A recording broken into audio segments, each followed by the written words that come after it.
And now I would like to call to order the Elk Grove City Council regular meeting. Today is Wednesday, August the 24th, 2022. It is 6:14 p.m. Clerk. Thank you, Mayor. This meeting of the Elk Grove City Council will be replayed on Metro Cable Channel 14 on Friday, August 26th at 1 p.m. and Tuesday, August 30th at 9 a.m. It is being closed captioned. Will be webcast at sacmetrocable.tv. City Council meeting videos are also archived on the city's website at elkgrovecity.org. For members of the participating audience who may have personal electronic devices, please place them on silent mode during the meeting or on mute when you are not speaking. The Elk Grove City Council welcomes, appreciates, and encourages participation in the City Council meeting. City Council requests that you limit your presentation to 3 minutes per person so that all present will have time to participate. City Council reserves the right to reasonably limit total time for public comment on a particular noticed agenda item as it may deem necessary. Pursuant to Resolution Number 2010-24, no individual speaker concerning public comment may address the City Council for more than 3 minutes. If you wish to address the council during the meeting, please complete one of the blue speaker cards, which can be found at the back of the room, or they can also be found up here by Assistant City Clerk Brenda Haggard prior to consideration of the agenda item. And with that, we will move on to the roll call. For the roll call, I will start with Councilmember Nguyen. Here. Councilmember Spies. Present. Councilmember Hume. Here. Vice Mayor Suen. Here. And Mayor Singh Allen. Here. All right, next up we have our Pledge of Allegiance. I would like to invite our Planning Commissioner, George Murphy, if you would, please lead us in the pledge. Please stand. Hand over heart. Pledge.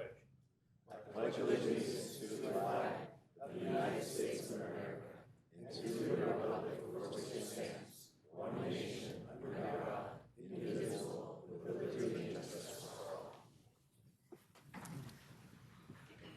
Thank you, and at this time we will observe a brief moment of silence.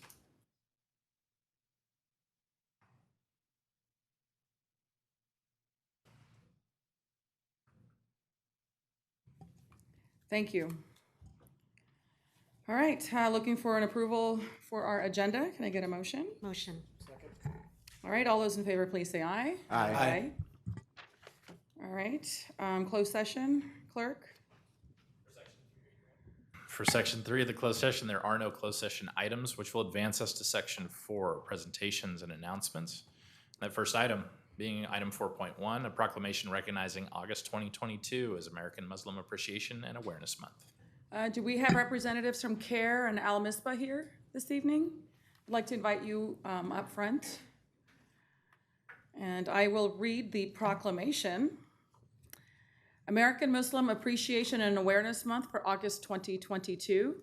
Whereas, enriched by the unparalleled diversity of its residents, the city of Elk Grove takes great pride in supporting individual religious freedoms and is strengthened by the diverse religious, political, and cultural traditions of its residents, including Americans who practice Islam.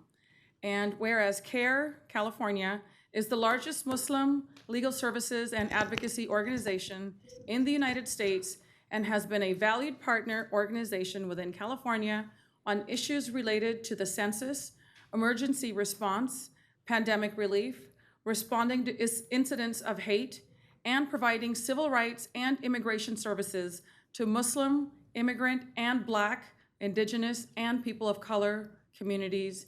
And whereas Elk Grove is home to several prominent Muslim figures who continue to make significant contributions to the city of Elk Grove and the state of California as business owners, legal professionals, doctors, engineers, teachers, farmers, civil rights leaders, humanitarians, athletes, and in many other great notable capacities. And whereas Imam Mohammed Yasir Khan made history as the first Muslim chaplain appointed to the California State Legislature, over the past 8 years, Imam Yasir has served as chaplain in various jails and hospitals in Northern California, and in 2015 founded Al-Misbah to better serve Northern California by providing guidance through essential assistance, education, and recreational activities. Al-Misbah is serving over 2,000 families a month through charitable work, establishing a food bank, emergency food and rental assistance, refugee assistance, and the distribution of household items. Now therefore be it resolved that the City Council of the City of Elk Grove hereby proclaims the month of August 2022 as American Muslim Appreciation and Awareness Month, and to acknowledge and promote awareness of the myriad of invaluable contributions of American Muslims in California and across the country, extending to them the respect and camaraderie every American deserves. Congratulations. Thank you. We invite you to say some comments, and then we will present you with the proclamations. Awesome. Thank you. To introduce myself, my name is Omar Al-Tamimi. I work as the Policy and Advocacy Coordinator at CARE Sacramento Valley in Central California.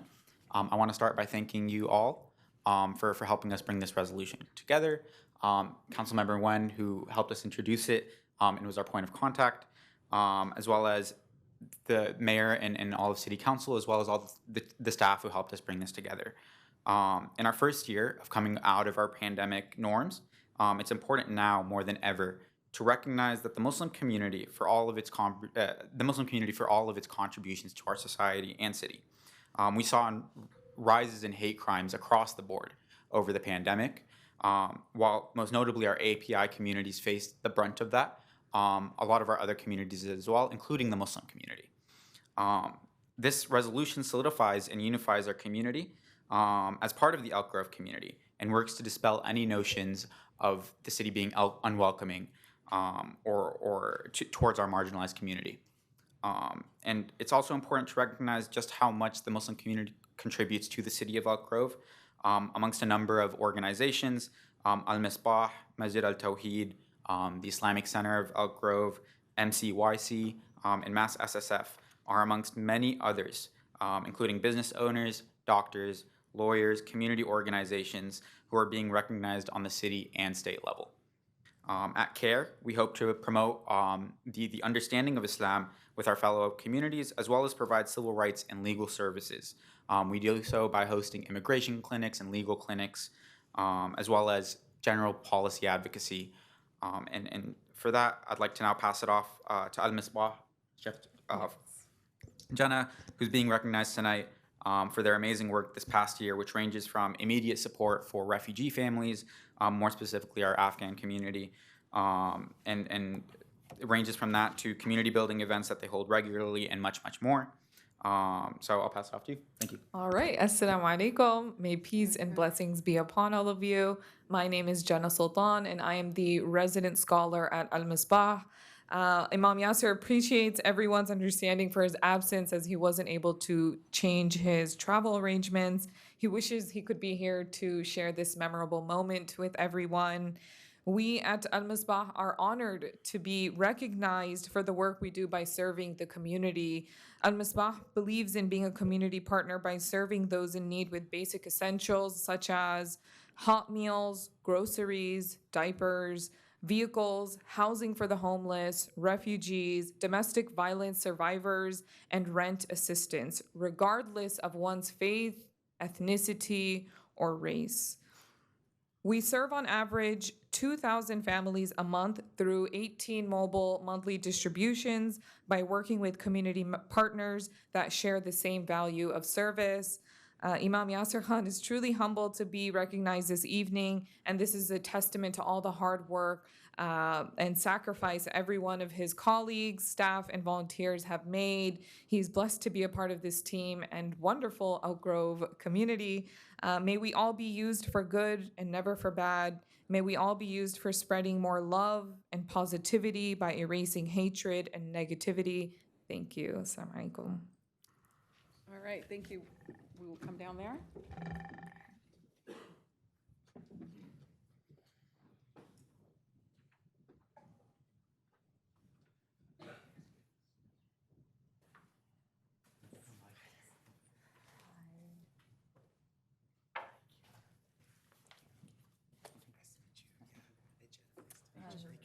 Thank you so much. Thank you. Thank you. Thank you. Thank you. Stand right here in the middle. Yeah.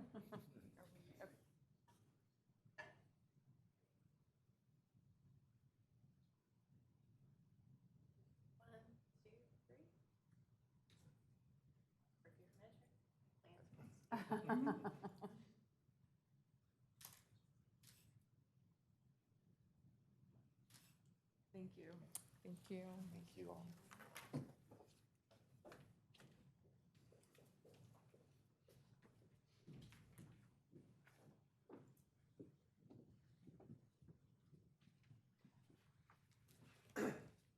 And I'd just like to say a few words and recognize you further. I've had a long history working with CARE, and you do such just tremendous work.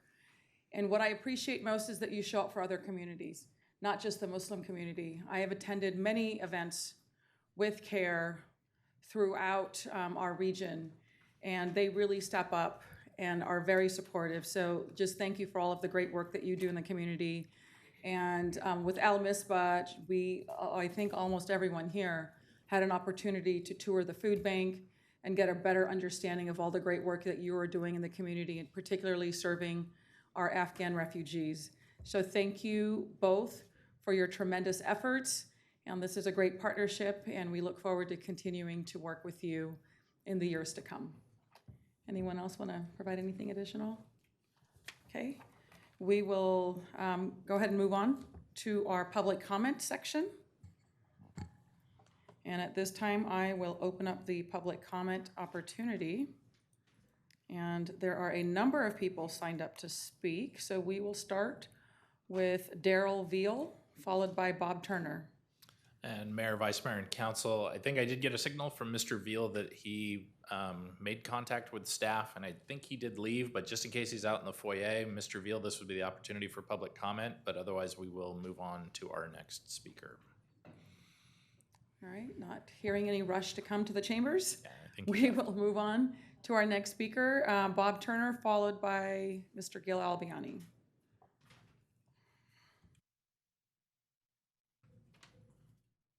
Good evening, council members.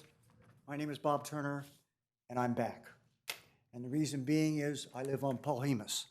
And in June, through the Frontier, Golden State, utilities and everything else, our street was a mess. And it stays that way right now. Now, I got in touch with Shavo, who's an employee. He stated we're going to have a meeting on the 17th with Frontier to see what was going to happen. Well, he called back and told me on the 18th that they're going to grind up and repave our street. Fine. The 23rd, which is 5 days later, I called back and asked him, when is this going to start? Well, he referred me to call and get in touch with Dennis, who's his coworker. Well, I found out that Paul Hemus is not on the list to be repaired or repaved. And my question is, why? If you drive down the street, you're going to get this crap on your tires. You're going to get it in your driveway, on your sidewalk, and you're going to walk in it, and they're going to take it in your house. Now, I ask you as council members or anyone here, would you want to drive that and go home every evening and have that situation? It needs to be repaired. And I'll keep coming back. I mean, I'm retired. I'm an old guy, so I have nothing to do. I can come back as often as I need to.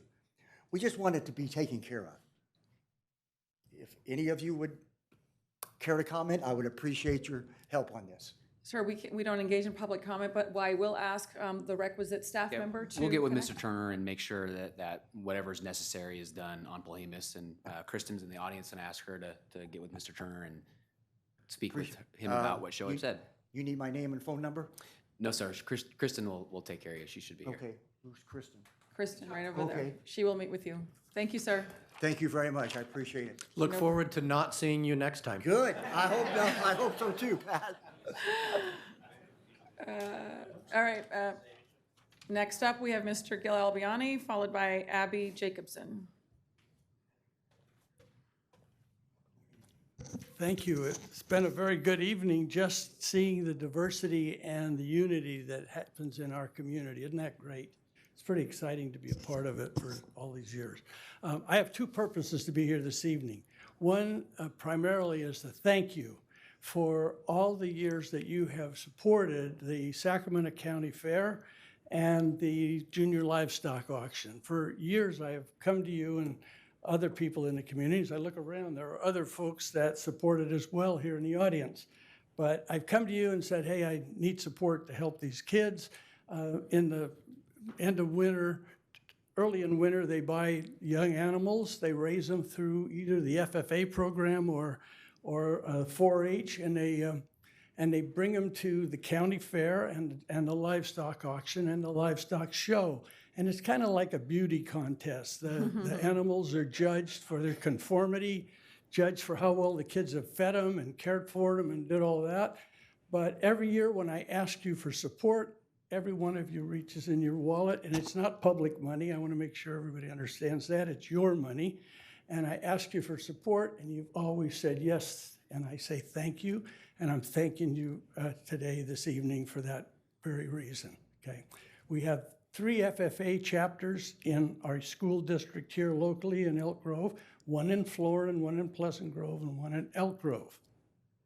The second purpose of my being here is to introduce you to the youngest ambassador for Elk Grove. The young lady is a graduate of Elk Grove High School, class of 2022. She was in the FFA program. This spring in Sacramento, it's the first time that the state convention was held in Sacramento. Worked out very, very well. The police in that jurisdiction should be commended for the way they ran the whole thing. It was a wonderful experience. During that time, Abby Jacobson was elected president of the 95,000 member FFA. Yeah, big, huh? It's gonna be over 100,000 probably this year. Anyway, she's the epitome of big things coming in small packages. Very charming, charming young lady. Before she comes up to speak, though, I'm gonna ask if you can hand out the caps to them, please. They are caps for buyers. It says, I'm a buyer at the Sacramento County Fair, and I wear it with pride, okay? I'd really appreciate that, because early in the year, Mr. Hume calls me and says, hey, kids are starting to call me to buy their animals. How about let's get this thing going? And I say, okay, I'll do it. And Pat, again, thank you for all the years you've been a supporter. You got them done? With that, I'd say thank you again, and I'd like to introduce Abby Jacobson, Elk Grove High School, class of 22, and now the president of the California FFA. Yeah. Welcome, Abby. Thank you. And thank you, Mr. Albiani, for that introduction. Like he said, I was elected in March to serve as the state president of the California Association Future Farmers of America, which is a youth organization ranging across the state for students enrolled in agriculture education programs in high school and middle school, and is now composed of nearly 100,000 members. My venture into the Future Farmers of America began at Elk Grove High School by enrolling in agriculture education my freshman year, and I can soundly say that these programs transformed the shy freshman who walked into Elk Grove High School 4 years ago into the self-assured leader that stands before you today. My time in the agriculture education program began by raising a lamb for the Sacramento County Fair and expanded to include projects such as research, raising livestock, career development events, and speaking contests, and now holding the leadership role I find myself in today. I want to again reiterate Mr. Albiani's gratitude for your continued support of students enrolled in agriculture education programs. And as I venture into programs across the state, I am proud to declare my hometown as Elk Grove and the community support that I find myself surrounded by today. And even though the back of my jacket no longer reads Elk Grove and shows that I'm representing the high school I came from, it now reads California Association, and I get to advocate for not only the agriculture industry, but the community I found here today as I travel and meet students and industry members across our state. Thank you again for your support. Thank you. Congratulations. Great work, and thank you for joining us this evening. As a former school board member, I've seen firsthand all of the great work that you all do. So thank you, and congratulations, Mr. Albiani, on your triplet granddaughters entering college. All right, I don't see any other public comments. So I will go ahead and close the public comment opportunity, and we will go on to our next item, which is our city manager's report. Good evening, Madam Mayor, Vice Mayor, members of the City Council, Jason Behrman, City Manager. Several items to report on this evening, and a big step toward making District 56 a net zero campus. All of the buildings were recently connected to the new solar panel array. Connections to SMUD's power grid and testing are in the works, and we expect to have the system online shortly. Last week, we had over 200 residents attending the Zoo Town Hall meeting. The meeting provided an opportunity to gather early feedback on project ideas and share initial design concepts. Comments from residents were constructive and largely positive and will be factored into the continuing design work. If you missed out on the last round, you can now pick up your free organic waste kitchen countertop pail at the Special Waste Collections Center on Sundays and Mondays from 9 a.m. to 3 p.m. while supplies last. The kitchen pails are funded by a CalRecycle grant and limited to 1 pail per Elk Grove household. Please come celebrate the diversity in our community this Saturday from 10 a.m. to 5 p.m. at District 56. The Multicultural Festival returns after a 2-year hiatus at a new location with music, dance, food, art, and more. Opening ceremonies and a new parasol parade will kick off the festivities at 10 a.m. Details available on the city's website. Public Works Department will host discussions on 2 important trail improvement projects next week. Residents can join these meetings in person in council chambers or online at 6 p.m. On Monday, August 29th is the Elk Grove Trail Gap Closure Workshop, and on Wednesday, August 31st, is the Laguna Creek Trail and West Stockton Boulevard improvements. The notice of preparation of an environmental impact report for the State Route 99 and Whitelock Interchange Improvement Project will be posted on the city's website and circulated for a 30-day public review and comment period beginning on September 6th. The project will help alleviate congestion on Elk Grove Boulevard and address increased traffic demands from existing and planned future developments near Whitelock Parkway. The comment period closes at 5 p.m. on October 7th. The Animal Services team will host the next drive-through pet clinic, vaccine clinic on Saturday, September 10th from 9 a.m. to noon in the parking lot next to 8220 Longleaf Drive. No appointment is needed, but vaccines are offered on a first-come, first-served basis to Elk Grove residents while supplies last. The police department will continue their Barbecue in the Beat event series in Beat 5 on Saturday, September 10th at Jack Hill Park from 11 a.m. to 2 p.m. Meet local officers, come check out some of the special vehicles and equipment, enjoy games and a free barbecue lunch. And finally, applications are being accepted through September 9th for the Disability Advisory Committee's Accessibility Awards. The application can be accessed from the city's website. City Council will recognize award recipients at a meeting in October. And that concludes my report. I'm happy to answer any questions that the council might have. All right, thank you, sir, for that excellent report. I see Councilmember Spees has a question or comment. Yep. So last week, there was kind of a big deal that happened down in the south part of Elk Grove. And I was wondering if you can kind of give us a little bit of update on the casino and in particularly traffic and the things that we're doing down there. So. Yes, good question. I'm going to turn it over to our police chief. We did have that big grand opening in our police department. I'll compliment them because they've done an amazing job trying to manage that, really high levels of traffic and interest in that casino, but managed very effectively by our police department in its ongoing process. So Chief, you want to weigh in on that? Yes, in case anybody didn't know, we did have the casino open. And just as an example of the great work that our organization has done, the average traffic on Promenade, which is right in front of the casino, on an average day is about 17,000 vehicles. We went in excess of 43 to 45,000 vehicles every single day from Tuesday to present. Obviously 300 and something thousand vehicles traveling on that roadway. Just as an example of the things that happened with that many vehicles, that much traffic, our freeways were never backed up. We did have some congestion on the first day.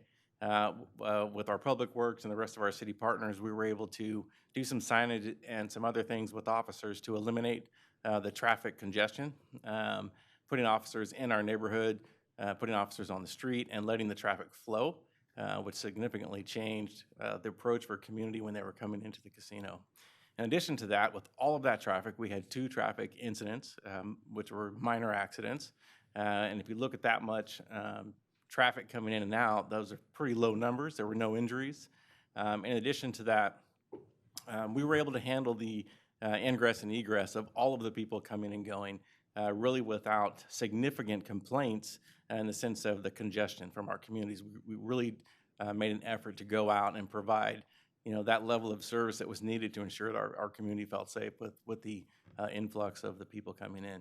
And I would say in large part, what we saw over the weekend with the capacity reaching almost full capacity of the casino, we really didn't see any real significant problems for our community. And I would say this is a collaborative effort that was really driven by our entire city team, working with us to provide us the services we needed as extra services to make sure we had all the services needed for the community. So I would say that we need to applaud all of our city team for getting this done the right way. Awesome. Chief Davis, could you also provide a little bit of insight in terms of some of the parking complaints we heard in residential and the proactive steps that you've taken to mitigate that? Yeah, so what we did the very first day when the parking lot closed, people were going into the community itself. So what we did was put signs at the entrances to those communities. We also had extra officers assigned to just work inside the community to address any complaints. So we would get a phone call, we would send an officer to that person specifically that made the phone call, address the need immediately, and whether there was a vehicle there or we had to have a car moved or even towed in some cases because the car didn't belong in the neighborhood. We were able to do that with extra help. So we had our CSOs and police officers assigned only to the neighborhood just to make sure that we were able to prevent people from coming in that did not belong there. And then we helped guide those people because we still want them to enjoy their time. So we helped guide them back to the space they needed to at the casino to ensure they were able to get in and then get out without any issues. Because we have an obligation to not just educate, but provide an environment for the people coming in as well. We have our community to support and protect, and we also have the people coming in to support and protect and provide a way for them to get in and out without problems.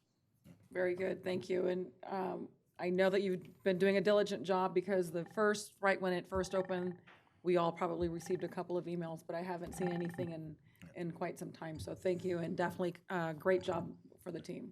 Thank you. And I definitely wanted to thank the city team. Thank you so very much. And it was a warm weekend warm week last week. So thankfully everybody was hydrated, but it was a lot of work. And I saw it, in fact, myself. I left the casino about midday on Tuesday. I took my team there for breakfast that morning. And yeah, it was a little bit of a scary line there for a bit. So thank you very much to everybody who got that managed under control. Thank you. Yeah, thank you. All right, very good. Seeing no other questions, we'll move on to our next item, item 7, consent calendar. At this time, I'll open up the public comment opportunity. I don't see anyone signed up for consent, so I'll close the public comment opportunity. Any questions? Otherwise, I'd like to. I'll move consent. Second. All right, motion is second. All those in favor, please say aye. Aye. Aye. Very good. All right, so we will move on now to item 8.1. A public hearing to consider the issuance of bonds by the California Municipal Finance Authority in support of the Lila project. TEFRA hearing, CEQA exempt. Your Housing and Public Services Manager. As you said, tonight we are here to hold a public hearing for the Federal Tax Equity and Fiscal Responsibility Act, or TEFRA for short, for the Lila project. The TEFRA regulations require that a public hearing be held by the governing body of the jurisdiction in which a project to be financed is located, and that the governing body approve the proposed financing. The Lila project anticipates using tax-exempt revenue bonds for financing the project development. In addition, they have a $6 million loan from the city to help with their project. The Lila, which you've seen before, but it's been a little while. It's 294 units on roughly 8.2 acres up near the intersection of Bruceville, north of Laguna. So in this case, the bonds are issued by the California Municipal Finance Authority, or CMFA, which is a joint powers authority that was formed to assist local governments, nonprofits, and businesses with the issuance of both taxable and tax-exempt debt. Debt issued by the CMFA is the sole responsibility of the property owner, and the city has no financial or legal obligations or responsibilities with regard to the repayment of the debt. We do have financing documents that have disclaimers that the loan is not an obligation of the city. The city has no costs associated with the issuance of the bonds, and this is effectively a private loan between a borrower and their bank. So with that, tonight we are recommending that the City Council adopt a resolution approving the issuance of bonds by the CMFA for the benefit of the Lila project. It is expected to close in November and would go to construction shortly thereafter. Happy to answer any questions. All right, thank you, Ms. Bontrager. I will declare that the public hearing is now open. Invite the applicant to speak if they wish or if they're here. Hi.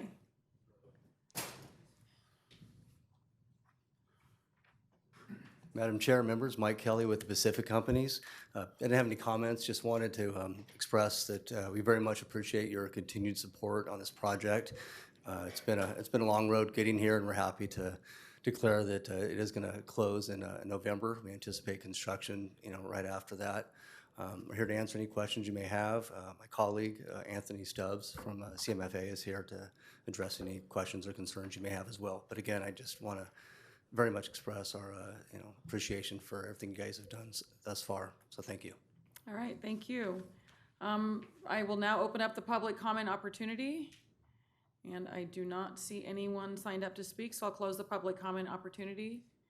Would you like to add anything further, sir? The applicants, if you want any additional comments? All right. I will then officially declare that this public hearing is closed and open it up for council comments and questions. Yes, Vice Mayor Soon. Thank you, Mayor. I just, I'm happy to move this item forward, but I just want to, commend Pacific Companies and bringing this affordable project here. Affordable housing continues to be an issue throughout the country, and I'm just glad to see a project like this.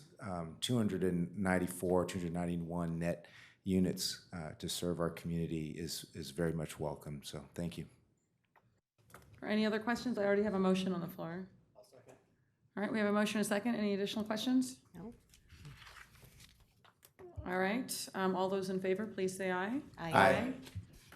Very good. All right, moving right along to our next item, 9.1. Receive an update on the Grant Line Road Precise Roadway Plan Study, Bond Road to Calvine Road, and provide direction as appropriate.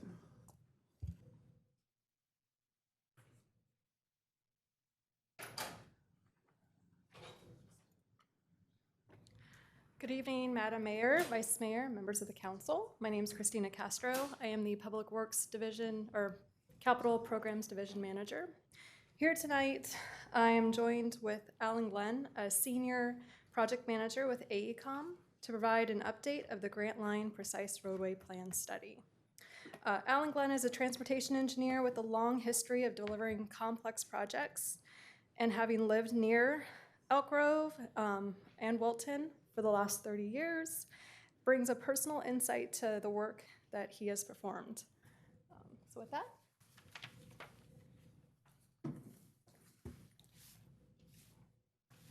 Thank you, Christina. So tonight I'll be providing an overview of the study and recommendations, and I'll be seeking City Council direction on two key elements: whether to consider intersection control that would be signals or intersection control that would be roundabouts. The second item would be to add an additional controlled intersection between Sheldon Road and Calvine Road because of the out-of-direction travel that would be necessary for the 1.6 mile spacing between those intersections. And we've studied both Graybill Lane as well as Bradley Ranch Road. A little bit about the purpose of the study. It was to evaluate alternatives and seek community input regarding the alternatives, and establishing the ultimate roadway footprint by analyzing the changes in access, driveways, utilities, and drainage, and establishing and setting that future right-of-way need, and then ultimately setting the direction for the next phase of the project. This is part of the 34-mile-long JPA Southeast Connector. This is segment C from Bond Road to Calvine Road, a 2.7-mile segment. In 2012, the JPA adopted a programmatic EIR that established Grant Line Road as the corridor for this part of the overall 34-mile segment or connector. Within that segment, there were 5 intersections that were evaluated for signals, and since that time, roundabouts have become another tool in our toolbox. So we've added that to the study, and we've also considered the additional intersection between Sheldon Road and Calvine. This segment is known as Segment C. It was identified as with special design considerations because of the commercial core that exists in the community of Sheldon. The city and JPA have committed to 4 through lanes, and so it was essential that we size and design the intersections to accommodate that ultimate traffic. And as such, we've worked with the city to extrapolate the traffic forecasts out to year 2050, and that'll provide a 20-year design life beyond anticipated construction completion. We've conducted extensive public outreach as part of the study. We've held 3 public meetings, many of which have been influenced by the pandemic, but we did have 124 Zoom attendees at the first meeting in 2020.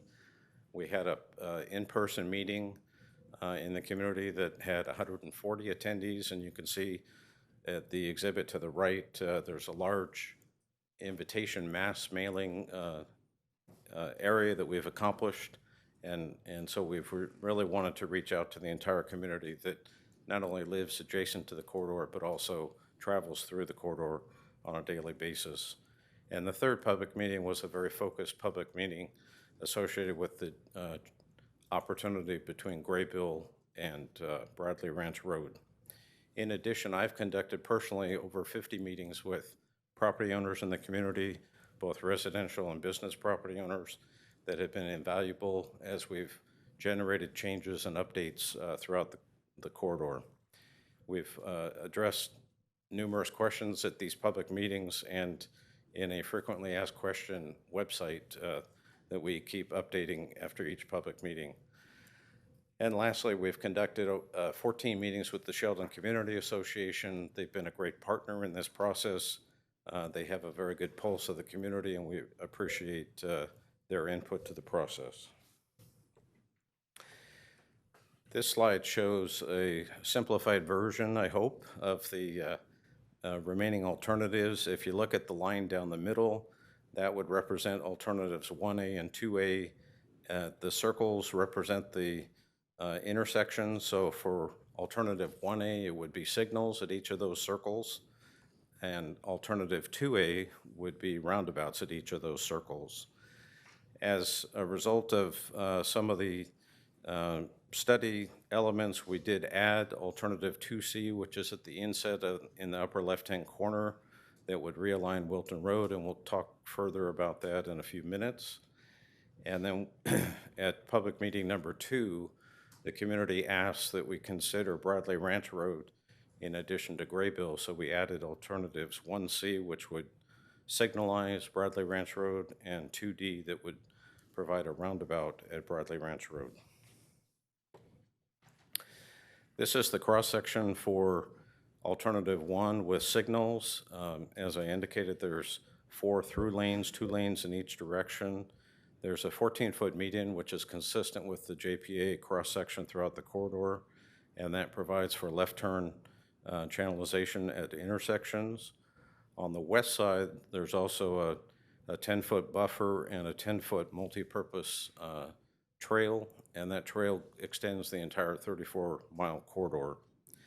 As we get into the commercial core, the lower section, we were able to reduce the median to 7 feet in places that aren't immediately adjacent to an intersection.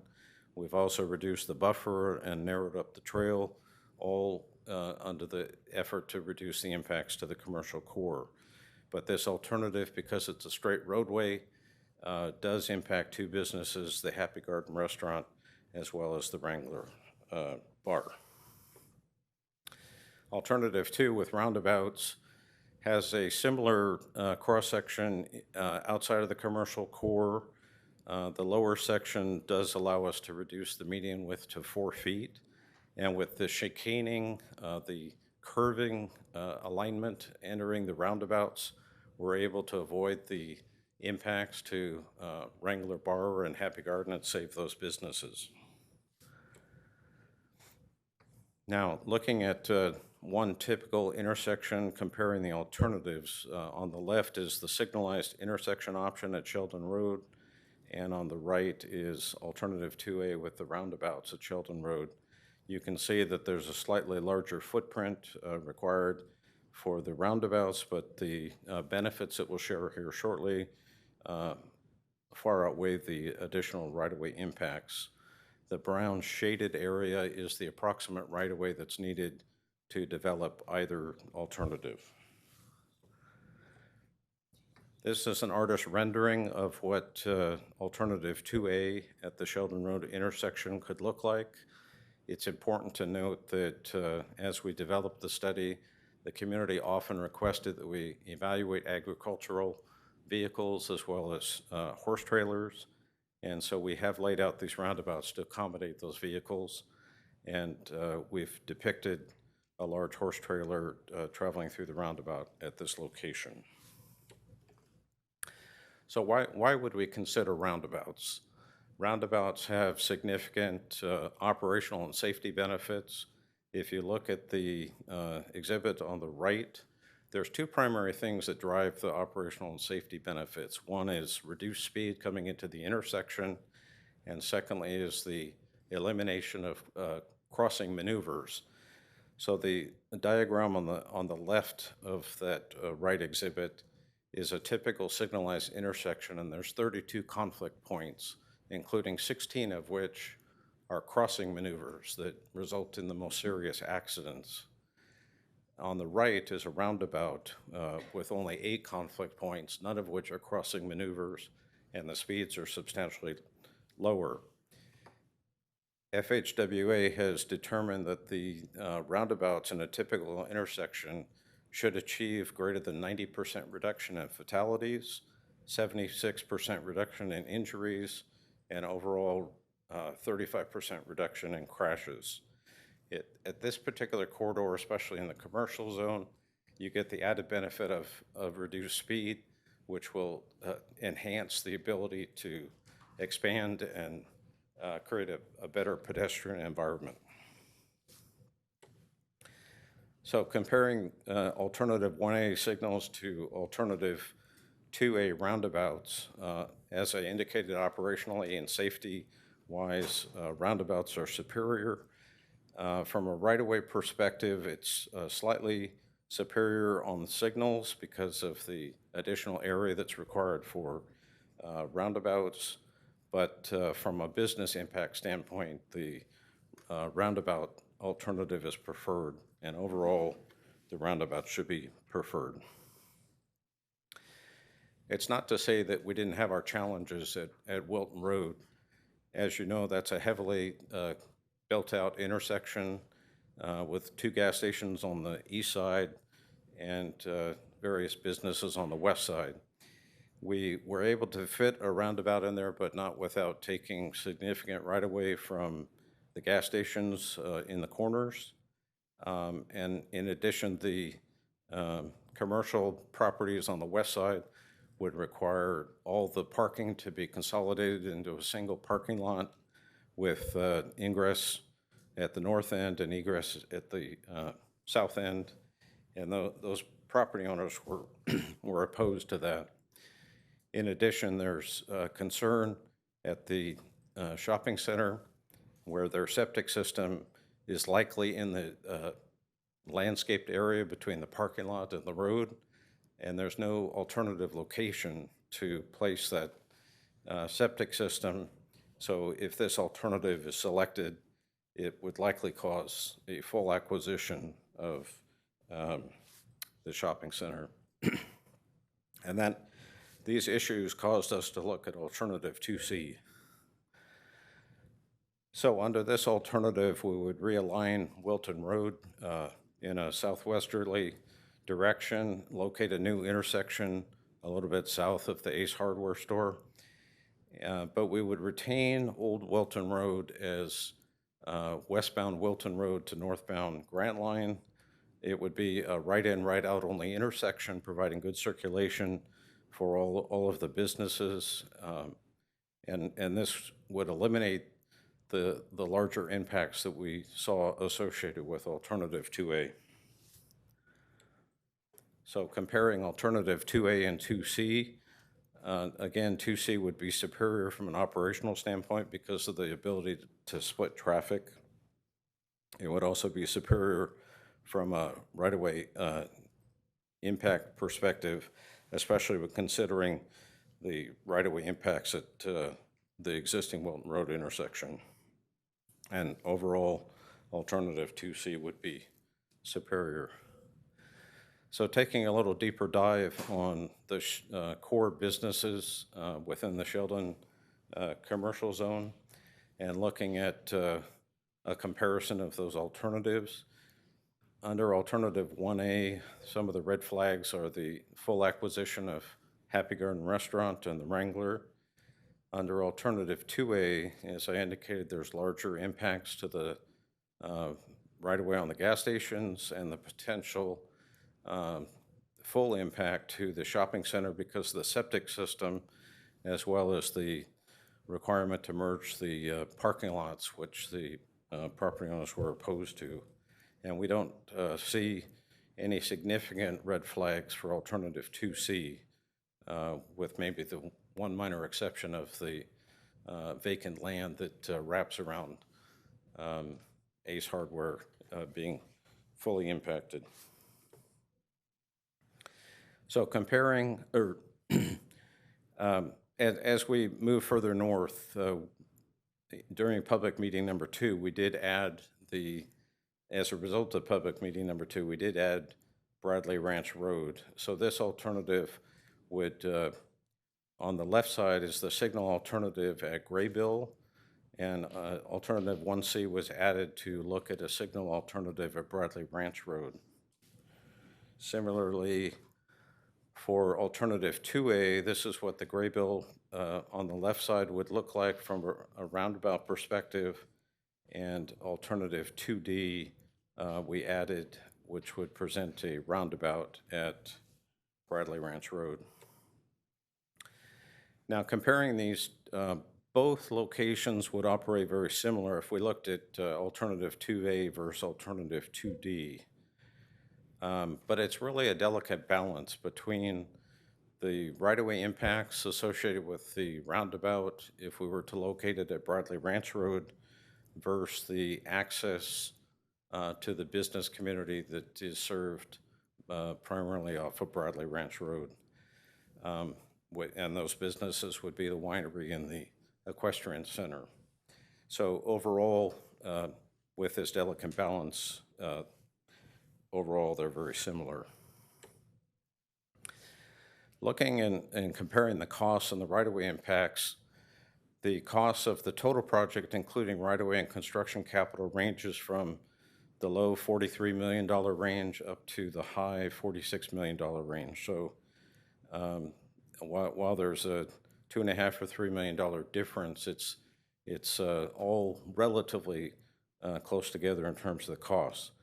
If you look at the comparison of alternative 1A to 1C, the primary difference there being whether the signalized intersection is located at Graybill under 1A or the signal located at Bradley Ranch Road for alternative 1C. Those costs in comparison are very similar.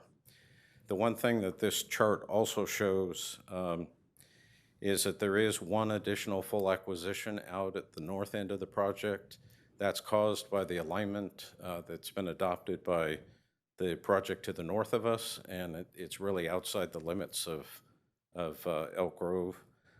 So all of the alternatives will have that one full acquisition, but alternatives 1A and 1C would have the additional acquisitions of Happy Garden and the Wrangler Bar.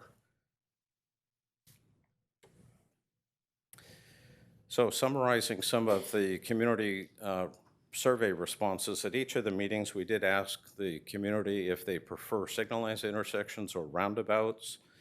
The combination of all 3 meetings indicate about a 62% preference for roundabouts. And the second question that we asked at all 3 meetings was under alternative 2, would you prefer to realign Wilton Road? and there was a 68% preference to realign Wilton Road and go with alternative 2C. At the third meeting, where our focus really was Graybill versus Bradley Ranch Road, there was about a 68% preference if alternative 1 was selected to locate the signal at Bradley Ranch Road. And it was almost a even split under the roundabout alternative between Graybill and Bradley Ranch Road. So that brings me to the recommendations tonight. Staff recommends alternative 2 roundabouts be selected over alternative 1 with signals for segment C based on the overall operational and safety benefits, including traffic flow, safety, and air quality, less overall effect on businesses, anticipated construction costs, and overall community support. Staff requests City Council direction for this recommendation. Recommendation 2, staff recommends the inclusion of the additional intersection needed to reduce out-of-direction travel between Sheldon Road and Calvine Road. Staff recommends conducting further analysis on the traffic operations and community benefits before selecting either Graybill Lane or Bradley Ranch Road. Staff requests City Council direction for this recommendation.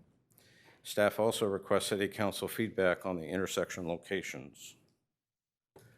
Recommendation 3, staff recommends conducting further analysis on the Wilton Road intersection, alternative 2A versus alternative 2C, to provide more details regarding environmental and community impacts before a determination is made.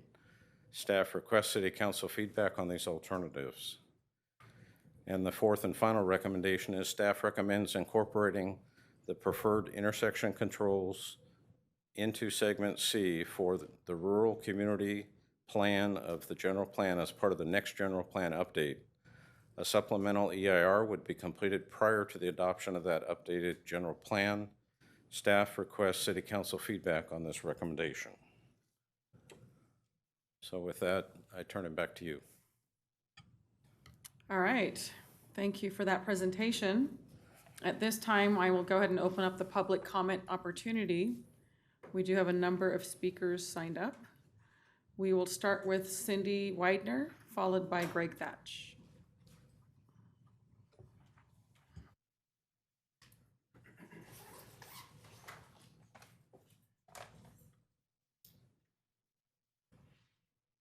Hi, good afternoon or evening, as it may be. I'm firmly and stanchly against roundabouts in a rural area. I'll start off by telling a story that happened to me 3 Fridays ago. 5 o'clock in the morning, I was traveling down Sheldon, come up to Waterman, where there is a significant roundabout, supposed to enter it at 15 miles an hour. I entered it because there was nobody to my left. To my right, I'm all the way in the roundabout. To my right, I see a semi-truck coming, not slowing down. He barreled through the intersection. He would have hit me square on. I was stopped because I saw he was not slowing down. There was a guy right behind him in another semi. These are trucks carrying dirt. So it's a 2-car. He barreled through right behind the first guy. The third truck, I'm flashing my lights, telling these guys to slow down. I am in the right of way. 3 semis would have ran over the top of me. That's what you're putting into our rural community. You're intentionally endangering our lives by allowing that type of traffic to move at the paces they're moving. I have horse trailers. The nice rendering that he put in, he showed it in the center lane. He did not show how long it takes you to move from a standstill into a roundabout, hauling livestock. We cannot floor it like a car. We will lose our livestock. With the rate that we have to enter that intersection, you're gonna hit me. Again, you're endangering my life. And now you are knowingly endangering my life. And I'm gonna avidly stand here and tell you, don't do this to the rural community. You have always said you're protecting the rural life. Exactly what you're destroying. You're destroying our lives because we live there to put people coming from Folsom, people coming from Lodi through our homes. I don't think you would enjoy that type of community traffic through your personal homes. We are not a typical roundabout. We are a rural agricultural roundabout. It takes longer for us to move. You've been behind a semi. You've been in front of a semi. Hopefully you never cut one off because you will get run over. They can't stop. The speed, again, I'm going to say the speed that it takes for us to enter the roundabout is not conducive. Some of the traffic controls or the traffic surveys that they have done out of Bradley Ranch Road, I would like to know when they are, and I'm not going to stop.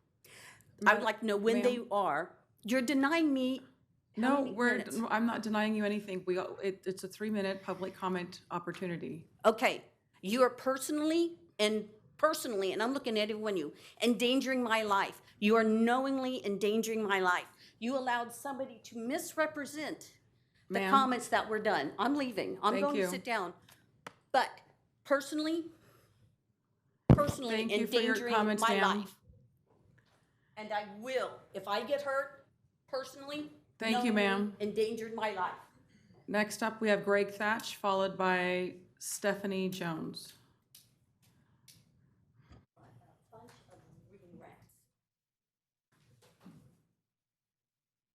Good evening, Mayor, members of the City Council, Gregory Thatch. It's my privilege tonight to be here representing Thule Oil, the owner of the Chevron station at Wilton Road and Grant Line. We have been very interested in what was going on and what is going on here, and this station is certainly in the crosshairs of the actions that you're being asked to make.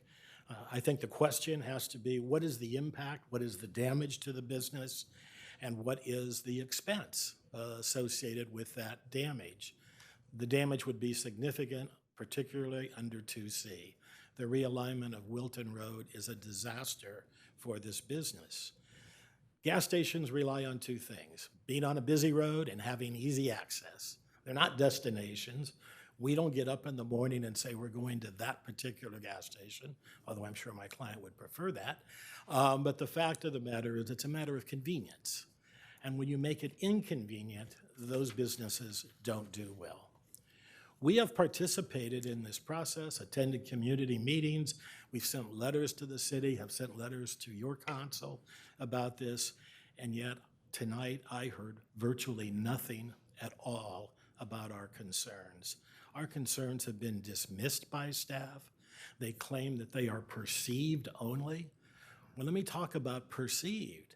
Under 2C, we are going to lose all access for southbound traffic. No left turn in off of Grant Line or the connector. No left turn in off of Wilton because you can't access Wilton anymore. All left-hand turn movements are gone.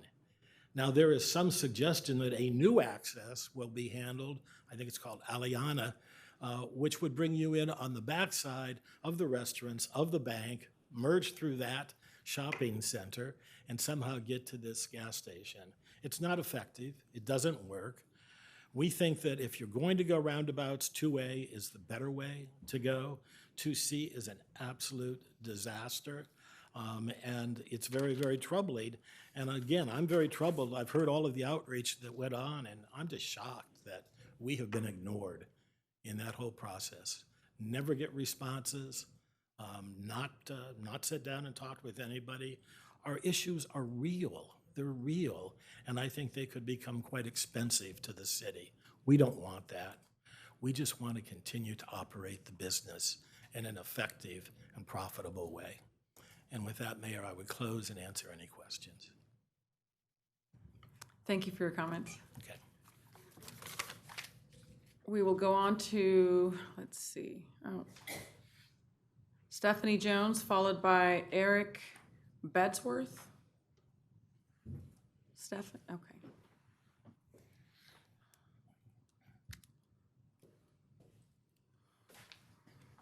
Good evening, council members. I am here to represent the 76th station, also at the intersection of Grant Line and Wilton Roads, and simply to say that we wholly agree with the comments just presented by Mr. Thatch. The impact at the intersection for our business is the exact same. And so we have also submitted our preferences to the council by correspondence, and I will make this brief and simply say that we fully support the comments of Mr. Thatch. Thank you. All right. Next up is Eric Bedsworth, followed by Austin Edwards.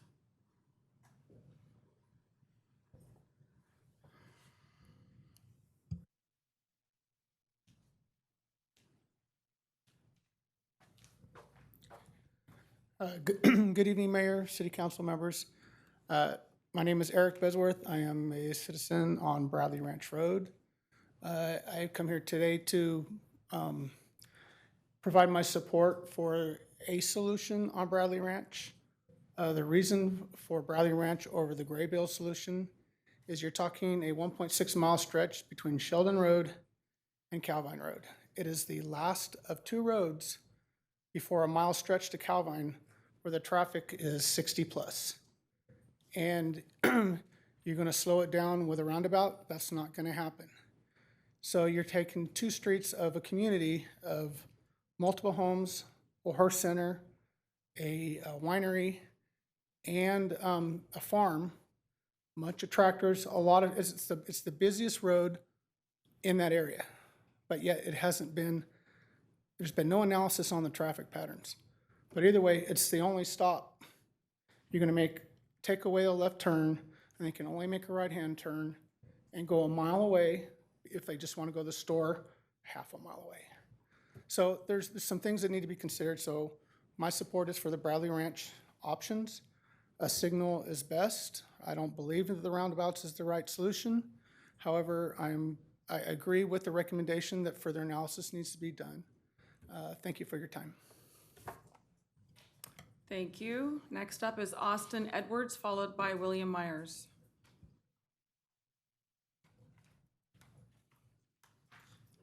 Good evening, I'm Austin Edwards. I own the large property at Beitzel Road that will be impacted by the roundabout at Graybill Road. I want to go on record stating that I'm firmly opposed to the Graybill roundabout as it doesn't serve any of the properties that'll be there. In meeting number 3, they discussed that being the alternative or the option to help return traffic back to Wilton should somebody forget something or need to go back to town, slow down traffic or otherwise. I'm not against roundabouts, as you heard here. I actually think it's improved traffic along Sheldon. I think it's improved traffic at Waterman. If you make those routes, it actually travels smoother and slower. I also think the lights at Sheldon and Wilton, if you ever go through there on Friday night, are nigh impossible if you try to get through that traffic. Very, very, very hard to get through there. Coming out of Beitzel Road, you don't go that way. You go up and you go through Calvine. It's impossible. Also, that road is a very, very high-speed road, just like that gentleman just said. Very, very dangerous. If you want to put something in there, that's a very smart move. However, it should go with Bradley Ranch. Spend a weekend out there, see all the horse trailers going up and down those roads. There's hundreds of them on a big event. It's really, really quite impacted. The Bradley Ranch Winery is not just a winery, it's an event center. They have hot air balloons, they have concerts, they have all kinds of crazy things, fun things going on down there that have lots and lots of traffic. So my house has very little, and it doesn't serve my property. It serves a little bit of farming that also accesses from Bradley Ranch Road. So there's nothing that would help us. Graybill's a few houses. All it's gonna do is take a big chunk out of a nice piece of property that doesn't do anything to help anyone other than something that would go better off of Bradley Ranch Road. So I implore you guys to do that. Search out a better alternative being Bradley Ranch. Thank you. Thank you. Next up is William Myers, followed by Sharon Lyons. Linus? Thank you, Madam Chairman, board members.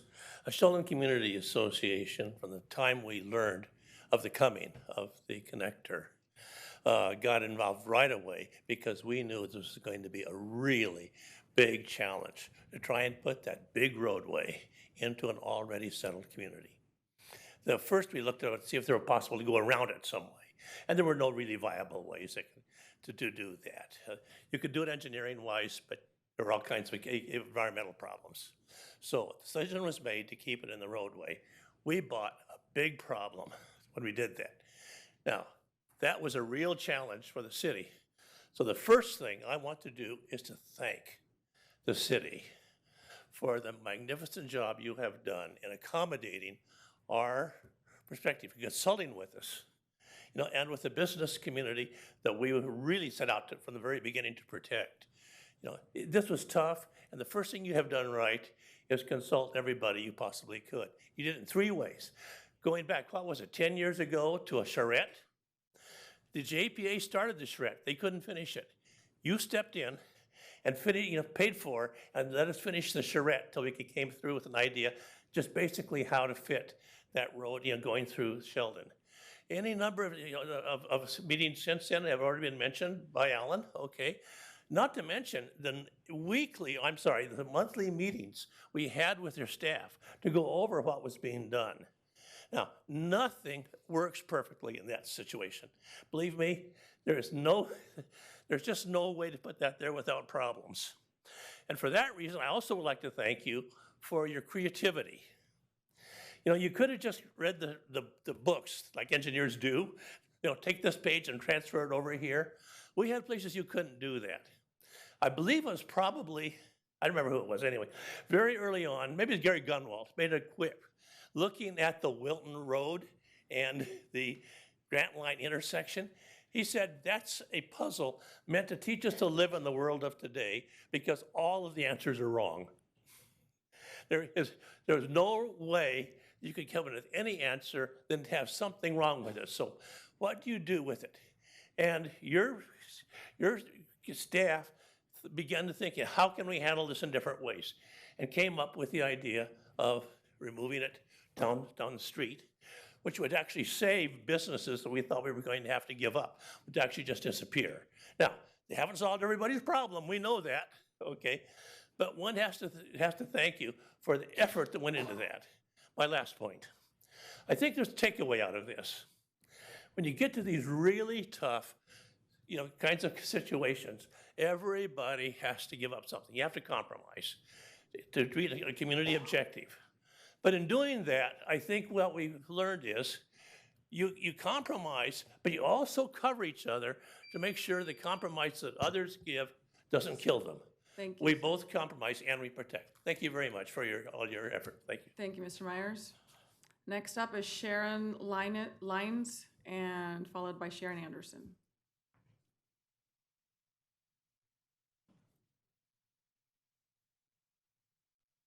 Good evening, Sharon Lyons. Good evening, Mayor and council members.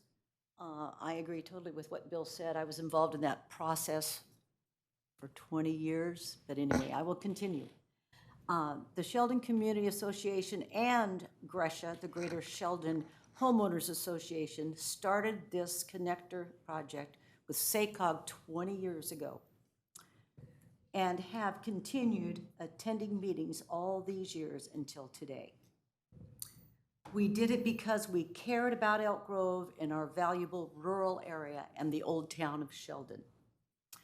The JPA, the City of Elk Grove, and the independent contractors have worked long and hard and very cooperatively over the years with our 2 associations to reach the plans that we are seeing tonight before us. I want to give a special thank you to Councilman Pat Hume for his support of the Elk Grove community as a longtime member of the JPA board. Exceptional abilities he has for that job, and I thank you for that. Also, a thank you to Alan Glenn, the latest consultant hired to bring the connector to this point in time. And it's not only Pat and Alan, it's so many other people that worked for Elk Grove over the years. I can't even remember, there's so many. And the independent contractors too. It's been a great work that we've all done together. Concerning the signals and the roundabouts, I am in favor of the council choosing roundabouts for the very reason that the staff report suggests. It's very clear in there they would be the best option for this section of the freeway. I'll call it a freeway. It's not supposed to be. I also favor including a new roundabout between Sheldon Road and Calamine to serve the community better. And I think that was mentioned earlier by some of the people. But that's all I have to say, but it's been a long process for all of us. We've lost Gary Grunwald along the way. We've lost June Coates from our association. And there's many other people that I have not named that have been a big part of this, especially the people that came out for those public meetings starting in '21. It was unbelievable the amount of people that came out that cared about what's going on in our rural areas. So thank you so much for letting me speak tonight. Nice to see you, Sharon. Good to see you too, and good to be in this room. Thank you, ma'am. Next up is Sharon Anderson.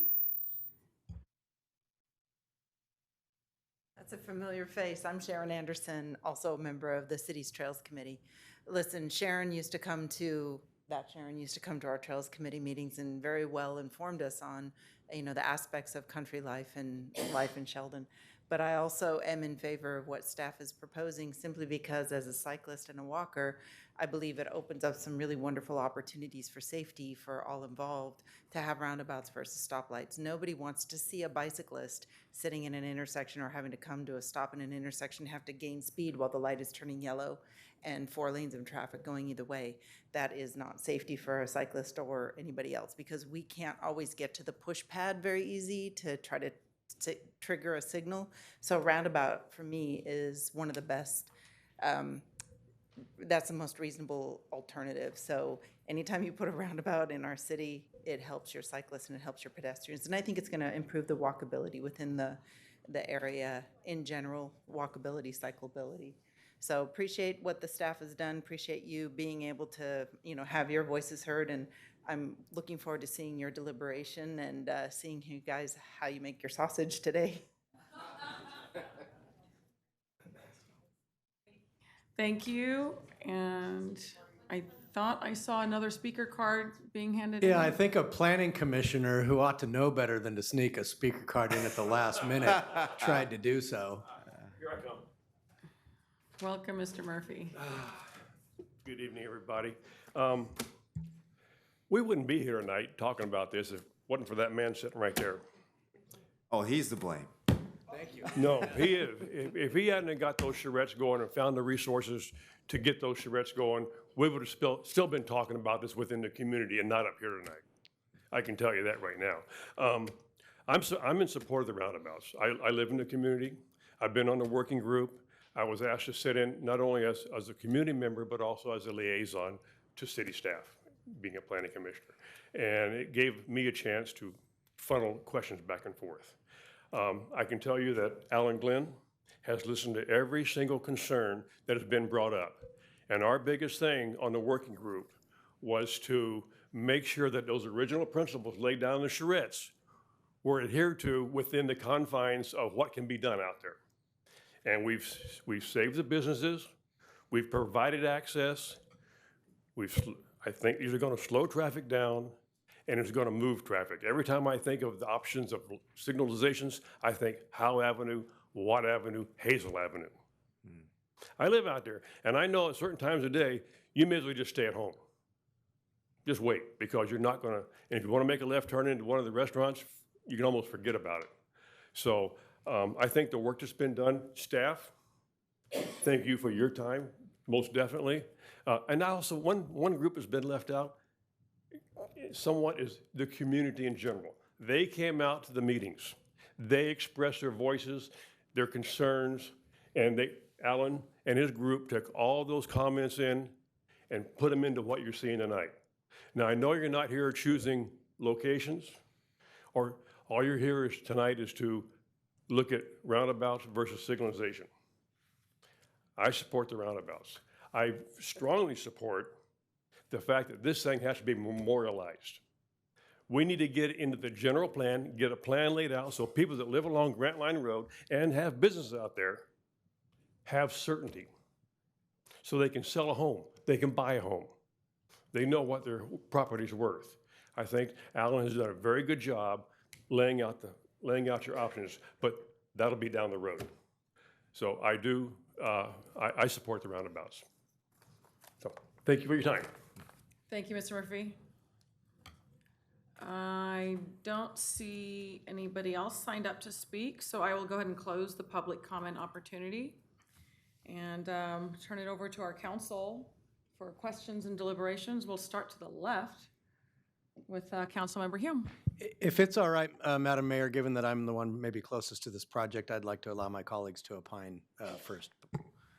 I think we'd like to hear from you. You've been I have mostly some involved. questions. Maybe it'll give you some time to Yeah, think over as I okay, have that's some fine. questions. I'm glad to hear Mr. Murphy talk about how there was a community that came out, because I saw the chart and I was writing it down, and then I went back in and I saw that it was in here, and there was such a huge support for roundabouts as opposed to the signal. So I was wondering, the community members that came out in support of the roundabouts, were they residents from the area? I think that's the most important thing to recognize, is whether or not they were residents from the area that were in favor of the roundabouts, because they are going to be the one that is mostly impacted by this.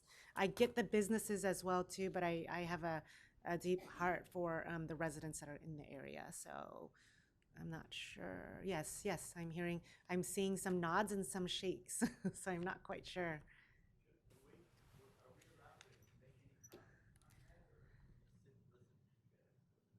Sir, I think you were supposed to make your comments earlier. Yeah, Will be up our to- public comment period is over, so we will do our best to navigate through this with you, sir. All three public meetings generally for the project were from the community, whether they be business owners or residential owners. So it was a general cross-section of both business owners and residential commuters and or adjacent property owners that expressed their views in the surveys. Okay, and then I've got another question. I'm sorry. Yeah, The yeah. Vice Mayor was going to ask. Go ahead. No, I'll No, let the you floor done, is yours. Councilmember Wynn. So I Yeah. think one of the other areas in here that I was reading is that there were some concerns, and that we would work with the community members, the businesses, on trying to mitigate some of these concerns, right? Is what I saw in the report. And so we're still working through some of that, is my understanding. Yes, we throughout the life of the study, we have worked very hard to address each and every comment from the business community as well as the residential community. At this point, we're closing this part of the study, but it would lead into separate environmental analysis for individual segments that would be funded for the next phases of the project. And so, and that's why we have deferred some of the decisions, because we know that there's more work to be done on certain aspects of the project. Right. Okay, thank you. When I first came about to a roundabout, I was kind of unsure on how to approach it and how to navigate. I think all of us have when the first time you get to a roundabout, because by the time I got my license, there was no directions about roundabouts or whatnot. You kind of just read the sign and figure it out. And so my first encounter with roundabouts was not the most positive one, just because I didn't understand how to navigate. I had people honking at me from behind. I wasn't sure when I was supposed to go. But after a while, and I think it was mentioned in some of the roads in the back way, I grown to love them because they keep the traffic going, especially in the morning when you're on your way to work. It does kind of keep the traffic going, so there isn't that backlog.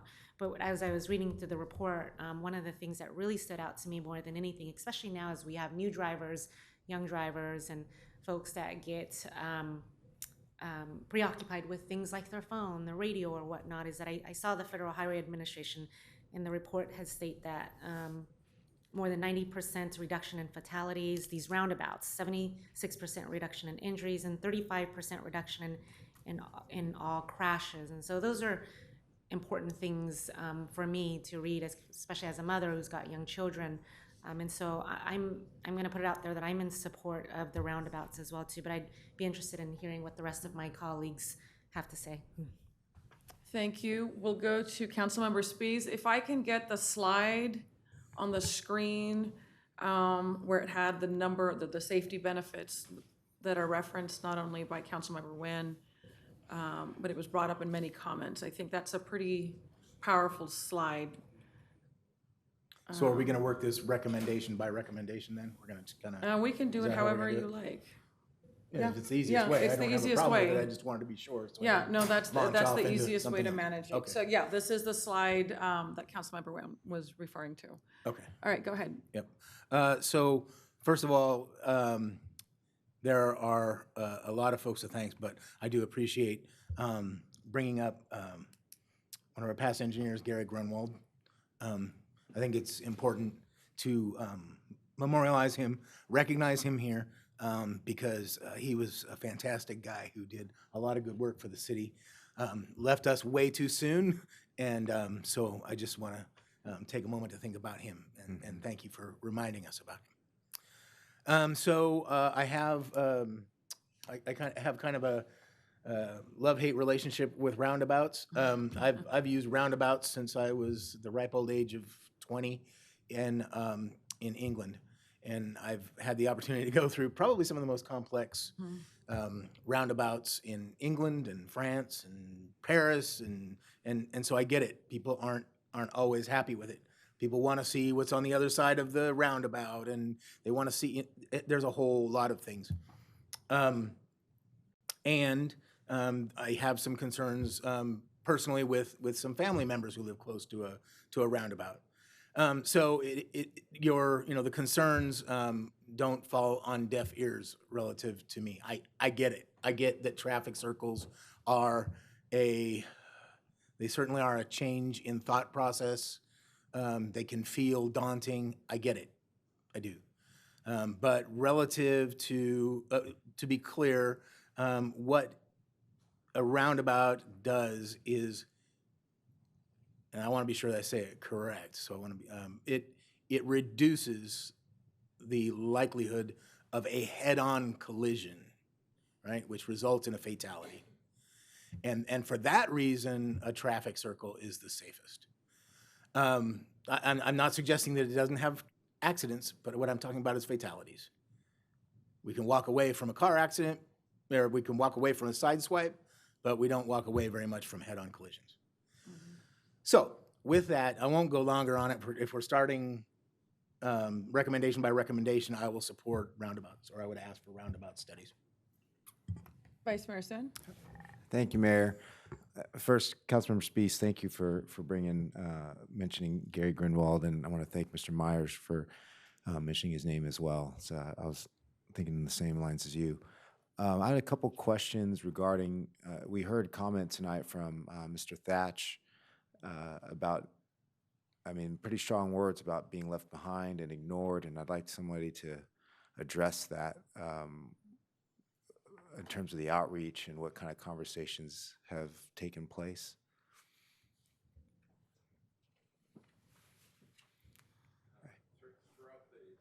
This project, I worked intensively to reach out to all of the business owners.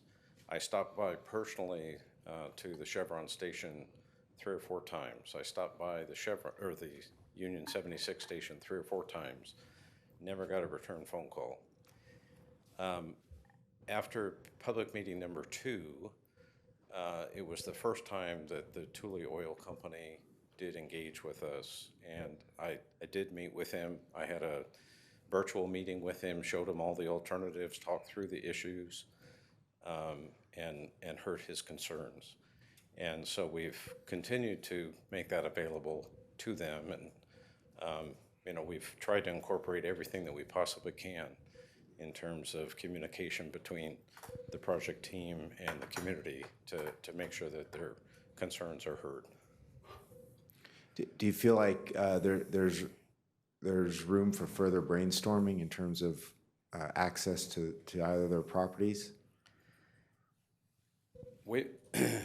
As we've laid out the alternatives, we've had to balance the impacts to a variety of property owners. And as I indicated, alternative 2A, which would be roundabouts at the current Wilton Road intersection, it's a delicate balance between access as they've portrayed at the gas stations versus the impacts to the west side businesses.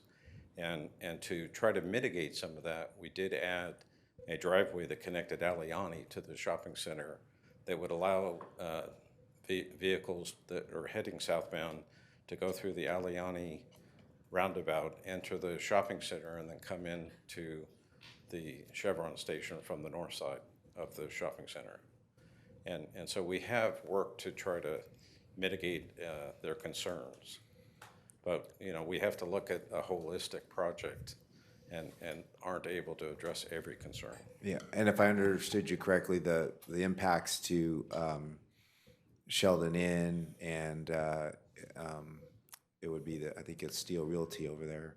Well, it's the shopping center with Shopping the center, yeah. Pizza Bell and, Pizza and the Bell. liquor store and the Right. trading post. Yeah. That shopping center, the concern there is if we place the roundabout at the current Wilton Road intersection, it impacts much of the landscaped area between their parking lot and the current roadway, and that's where their septic system is. And there's no other location on that property to relocate it, because the other location is behind the building, and that's where their water source is. Right. And so it could render that entire property as being non-viable. Yeah. Alan, Great. Thank you. if I may, council member. Yeah. Regarding your question about additional brainstorming, there certainly is a next step in the process to study that location further. No decision is being made tonight as to placing 2A versus 2C, right? Right. Yeah. Realignment versus placing Right. it at the intersection. Yeah. Brainstorming ideas like signage and, pointing people to the additional access points that have been created, encouraging folks that are coming up from Wilton to remind them that the old Wilton Road still exists and access to those locations are still available to them, can be explored. Yeah. Okay. No, thank you. It's not a easy situation. I mean, in fact, it's a very difficult situation you're in. But I wanted to address if there's a couple people that feel like stakeholders that feel like they haven't been heard.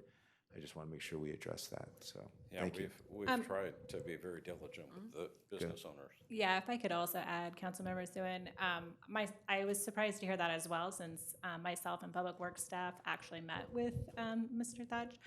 So, and in addition to that, we were in constant email contact with him, telling him when the meeting was going to be. So we had, a tentative date, and then we moved the date, and Mr. Glenn personally, sent emails to let them know so that no one would be left behind. So that is surprising to hear him say. And in addition to that, once we move forward with additional research, there will be opportunities for them to continue to interact with us, both from the environmental document, and then if they're, depending on which options picked during the acquisition period, we would be looking at things like signage or working with the digital apps that are really what people use to get to gas stations, find a long route, that sort of thing. People don't rely as much anymore on just the visual. They have the digital, right? And so there's lots of ways with the roundabout to be able to put people to the gas station. And we're not taking away access in any of these. They're currently, the access behind exists, and it would continue to exist. And I believe Mr. Warner told you about the signage. We've talked a lot about that. So that process will continue on kind of regardless of what happens here tonight. And we did receive his letters. All of you received his letters. We've talked extensively on what things we can do for Thule Oil and across the street, the 76 station. So they're being thought of at a constant rate. Yeah. No one's been left behind. Okay. Well, glad to hear, and glad to hear the conversations will continue. I know we're not making that decision tonight, but just for everybody's public knowledge right here, we're all agreeing to keep talking. So thank you very much. As for the recommendation, we're going down the line here for that one. I've been very vocal about my support for roundabouts since the very first one in the rural area years ago, and for the reasons that have already been articulated, the safety, the reduction of speed, just get going into them, and then very unlikely to have a head-on collision in there. So I'll just say that I support that too. Thank you. Councilmember Hume? All right, well, I'm not sure I can stay contained to just one recommendation, so I'm going to go ahead and I'll start out and we'll see where I end up. That's why we wanted to start with you. We wanted to start with you. So perfect. First things first, I just want to praise Alan for the equanimity you brought to every public meeting that I attended. You have a very calm demeanor. I forget the TV show, but just the facts, you know, and you were able to field what at times were passionate and borderline unruly situations that you just calmed and kept to the issues and kept to what was being presented. So I want to commend you. And you did have big shoes to fill in Mr. Grunwald, and so thank you for all of your efforts on that. And I'll just say that, you know, life passes you by pretty quickly. And I realized during this presentation that this will probably be the last time that I weigh in on the connector in the Sheldon area as an Elk Grove City Council member. If a baby was born when I started work on this project, it would have its driver's license by now. And over those years, there has been considerable political capital spent, considerable goodwill earned, considerable time and effort put towards the cause of trying to figure out what's going to work and what's going to last and what's going to preserve yet also accommodate. And none of those things are easy to navigate. And Ms. Widener, speaking of not easy to navigate, I sure am glad that you were fully awake and had your wits about you at 5 a.m. that morning, because happy to have you here. And Mr. Myers was right. You know, when this thing first started out, there was every possible scenario thrown at the wall. Let's go around it. Let's go under it. Let's go over it. I mean, if we could have invented flying cars as a way to not damage the Sheldon area, that would have been considered. But this project has been debated for the last 16 years. The first stretch of asphalt was just laid by the city of Elk Grove and up by Folsom this last year prior. And so, you know, whatever is done needs to last. We get one shot at it. And so as we consider this, and this is kind of out over my skis of where I would normally approach private property rights, but as we consider this, we cannot take into account the survival or sacrifice of any particular business. I think the fact of doing it right for the long haul, for the overall functionality, and for the shelf life of the money that will be expended trumps any particular business. And so therefore there are winners and there are losers that are going to come out of this. And Mr. Thatch, I'll remind you, and it might be your advancing age, but I did sit down with you and Mr. Tooley and have a discussion. I think I've answered every email that's come from your office. I may have missed one or two, but I certainly did not take lightly the concerns that have been expressed. And what I mentioned when we spoke, and I will say this openly now, not to expose public money to put it at risk, but you know, relocation expenses are a reasonable aspect of the project cost. And to the extent that we are damaging the viability of a business or rendering it inusable or unusable, that's not beyond the pale to think that we would pay to relocate them. And so I think that's still in play. That being said, for the reasons on the screen right now, from a safety standpoint, from an air quality standpoint, from a throughput standpoint, I think from an aesthetic standpoint of not recreating an urban thoroughfare like Watt Avenue or Hazel Avenue in the rural area, roundabouts are proved to be superior. I will say, having said that, which I think was the first recommendation, and I know that we're not necessarily supposed to weigh in on this at this point because there's going to be further study, but given that it is maybe my last opportunity to opine on it, I would highly recommend that whichever alternative, I believe it was 2D, that moves the intersection to Bradley Ranch is pursued. I think given the nature of the businesses at the end of Bradley Ranch, and also the few parcels that would be served if it were to remain at Graybill, I think that's a superior location. I know we have spoken offline, Mr. Werner, about the possibility of having a signal there that's only triggered off alignment when there's somebody trying to access Grant Line or access onto Bradley Ranch. So it would allow for that throughput. If that's an option, so be it. And then with respect to the realignment of Wilton Road, I think that ultimately, the study needs to be done, but that the realignment probably will result in a greater benefit for the long-term viability of the commercial area of that part of town. If I've missed any recommendations, I would be happy to go back, but. So I just Those are wanna- all sound, and then just so that I weigh in as well, I too support the roundabout. I think, one of the reasons I wanted to bring this slide back up, these are very compelling statistics that we should not overlook.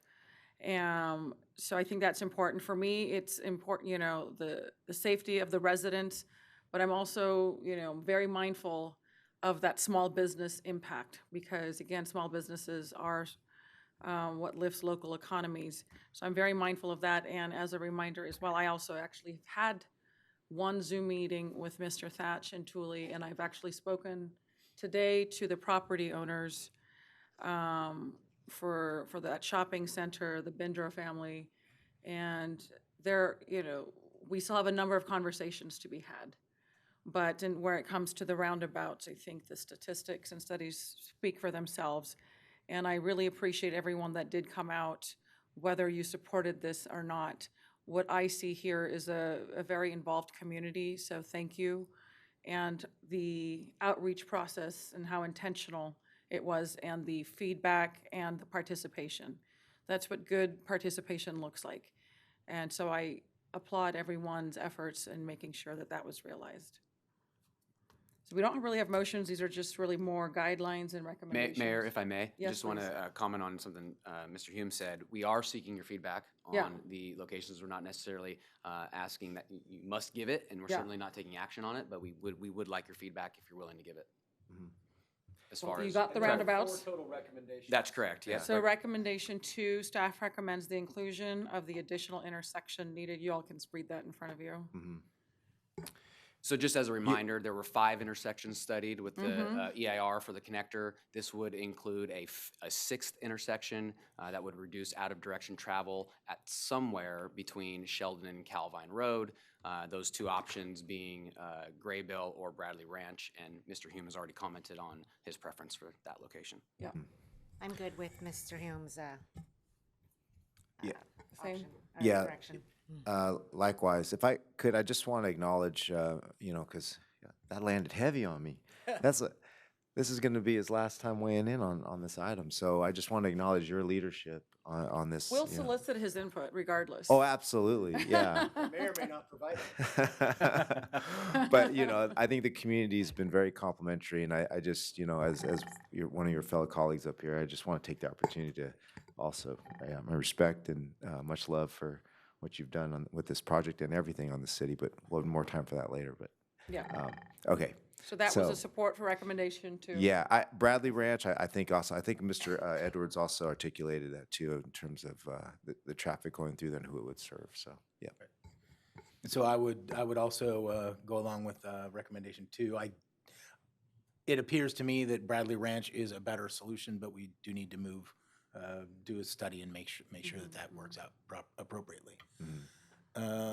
So let's see, on recommendation 3, since I have the mic, I'll just turn it to agreeing with Councilmember Hume regarding his sentiments on that, and to continue study on it. Right, so we're not saying 2A or 2C, we're saying continue the discussions and studies. Correct. Well, were you asking for? A preference? We would welcome your input and opinion, as Councilmember Hume has provided, thinking that 2C might be the likely outcome, but certainly we're not making a decision tonight on that. We definitely need to study it further. We have a grant through SACOG that will fund the environmental analysis that comes with that location, and it will be the immediate next step after this meeting for us to start that process. I would welcome you to have those I would like to see another round of conversations with the small business community to really get their input. I know we've gotten some, but I would really, I personally am not going to advocate for one or the other right now. I want to get more information. So, ma'am? Yes. So given that, I do also, I wasn't going to pile on, but this is another opportunity. I do believe, Mr. Thatch, that we did have a conversation on Zoom a couple of months back. Okay. All right. Okay. Thank you for your clarification, because I thought Perhaps that's my advancing age then. I thought maybe I needed to go get my memory checked, but I do appreciate you clarifying that. Thank you. And so either way, I hate the notion of saying winners and losers, because this is not a competition. There are very real impacts that can happen in either situation, and so what we need to do is to find what that best solution is. At this point in time, if a gun was to my head, I would have to choose alternatives 2C. But that's what this study is going to do, is to look further and figure that out. So that's where I am on 3. I'm sorry, are you asking for which one we We're prefer, 2A or 2C? just if you Is that what wanted said? to, yeah. The mayor's input that she provided is perfect, right? And continue to do the analysis, continue the conversation with the community, that's fine. If you would like to give your opinion currently on it, that's fine as well, so. Yeah, I mean, I would prefer 2C as well, but I heard Mr. Thatch is preferring 2A, and I know he's representing his clients, and I think Miss Stephanie Jones also came up, if I'm saying that wrong, I'm sorry, and agreed with Mr. Thatch. And so I would welcome a conversation just to see the pros and cons of both. Right, and then I would add the Bindra family in there as well, the property owners. And if I can, one more. Yeah. I'm sorry, just one more. And so one thing I would recommend on that says this is a study, and it's moving further, kind of pushing this a little further along. Mr. Thatch, and I'm sorry, I don't have your name up here, the other lady representing, I know that there is a group of businesses in the area who are forming, let's call it, for lack of a better term, let's call it a chamber, right, in the Sheldon area. I would suggest that you speak with Sheldon Inn Jeffrey Adkins, and as he is trying to put together a group that can put together, a position relative to that. So I would suggest all of the businesses, if any of them are listening, to please hop on board with that, so that a single voice, if possible, can be found. So thank you.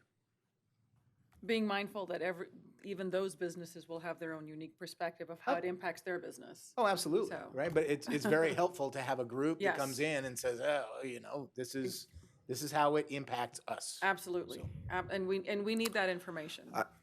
If I could just weigh Yes, in, Mayor. please. I just think I want to echo Councilmember Hume's comments, is that you're designing for the ultimate, the future. We need to, both decisions are hard. Obviously, we heard earlier, one's going to greatly affect the shopping center in Sheldon Inn with their septic systems, and then the other one, of course, with the gas stations and their access.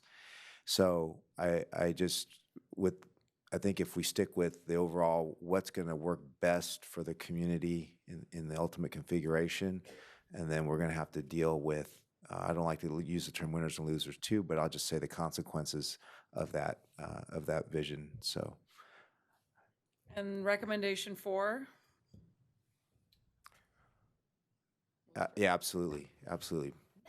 Incorporating the preferred intersection controls in segment C, yeah. Mm-hmm. Yep. You had one more, right? Did you, on the next, was there one on the next slide? There's no more recommendations. We have the direction we need. All right. We Got it. don't want any more. All right. We don't want. That was an additional roundabout, not an additional. Oh, got it, right. I also want to thank everybody too for all your participation throughout the years. Thank you. All right, you have what you need, Jeff? All right, very good. All right, then we are going to move on to item 9.2. Receive information regarding the Tree City USA program and provide direction to staff whether to initiate an Arbor Day proclamation and move forward with applying for the Tree City USA program. Hello, Sean. Mayor, Vice Mayor, council members, Sean Gallagher, Deputy Public Works Director, and I'm here tonight to report back on staff's findings with the Tree City USA program. So a little background at the June 8th council meeting, staff was directed to research the Tree City program and the requirements surrounding with the city applying for it. The Tree City USA program was created in 1976 by the Arbor Day Foundation and currently is recognizing 3,600 other cities for their commitment to growing and protecting urban trees. The city is approximately responsible for 15,000 trees that are located within the right-of-way or on publicly owned space. The program has 4 basic requirements. The first, having a tree board or a dedicated department responsible for maintaining city-owned trees. Establish a tree care ordinance that assigns authority and provides guidance for maintenance. Maintain a forestry program with annual budget of $2 per capita dedicated to planting, care, and removal of public trees. And observe and formally proclaim Arbor Day. At this time, we meet 3 of the 4 requirements. The city has not done a formal proclamation for Arbor Day since 2011. If we did one in next April, prior to Arbor Day, as well as a planting kind of celebrating Arbor Day, we could apply in September of 2023 for the program. I'm happy to answer any questions at this time. All right, let me close this out here. All right, at this time, I will open up the public comment opportunity. I don't think I see anyone signed up. All right, I don't see any speakers signed up, so I'll close the public comment. Oh, we do? Where? It's not showing up on my screen. It looks like I have folks deleted, but let me look. Is Sharon Anderson and George Murphy, you're both signed up for this one? We'll get Sharon Anderson up then, so. All right, welcome, Ms. Anderson. Yeah, it's not showing up here, so no worries, we see you. Thank you. Thank you for accepting my comment. We have a bifurcated governance, as you know, and Tree City USA we really do need to work with the CSD. So Sean, I don't know if you have reached out to the CSD because they also have trees in public spaces. So I don't know if there could be a joint unification of that. And if I were you, I would direct staff to work with the CSD and see what their role would be to join forces for something like this, because we need their support. They have trees too that they take care of. And I don't know if all of the trees that Sean referred to were just city property trees or a combination or just what, but really appreciate the work that the staff are doing to address the concerns that myself and Brett and others have raised about beautification and, preserving our tree canopy and all of the things that go along with making Elk Grove special, because you guys know my heart, love where we live and love keeping it clean, love, it's like when you cut a tree down, you're cutting my heart out, right? So thank you for going this measure and giving direction to staff to do a little bit, but one little extra bit of direction would be coordination. Thank you. Thank you, very good. All right, I don't see any other speakers, so I will go ahead and close the public comment opportunity and open it up for council comments. Mayor, can we get Sean's response? Yes, of course. Yeah, so we researched it. We would have to do our own individual application as well as CSD. We couldn't apply together. We'd have to apply separately. The quantity of trees listed are only city-owned and maintained trees. The CSD has thousands more additionally within parks and other spaces that they own. But we could definitely have the conversation and encourage them to research and look to apply as well. But we are looking to do this in next year. Excellent. So while we have to do it separately, we could do this collaboratively. Correct. And then we could place signage. A lot of it is about Yeah. placing signs, about being a tree city. And so, yes, we could work together on Yeah. the placement of everything. And I think this would be an excellent example of that cooperative effort, so thank you. I'll start to the right. Any questions, comments? No, I direction? was gonna actually take up Miss Sharon Anderson's recommendation. I thought that would be a good idea, but thank you for answering the question. I love the idea. I'd love if we could move forward with this. I want to give a shout out to Miss Sharon Anderson and Brett back there.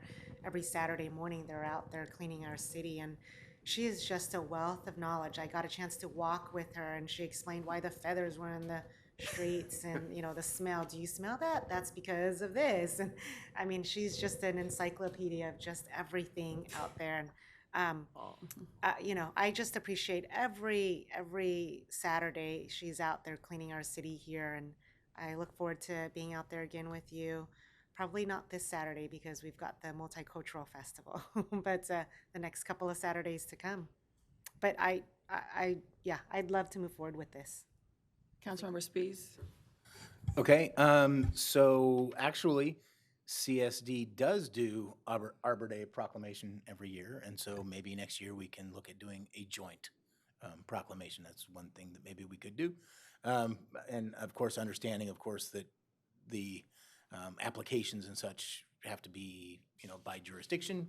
I get that, and I know that I'm sure, and I'm fairly certain that CSD would be happy to cooperate in anything that we do, as that's what our normal intent is to do. And of course, well, since you started it, there's always opportunity to thank Sharon and of course Brett Bartholomew. You can't you can't go around Elk Grove on a Saturday morning and not see the two of them and typically another 18 or 19 people, sometimes more and sometimes a little less. But people want to see a clean Elk Grove.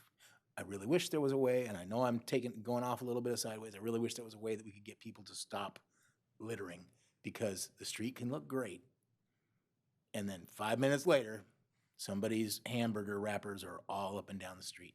So I'll stop there because I've gone off track. I support it. Focus. Focus. Vice Mayor Sun. Thank you, Mayor. At least you're aware when you go off track. That's good.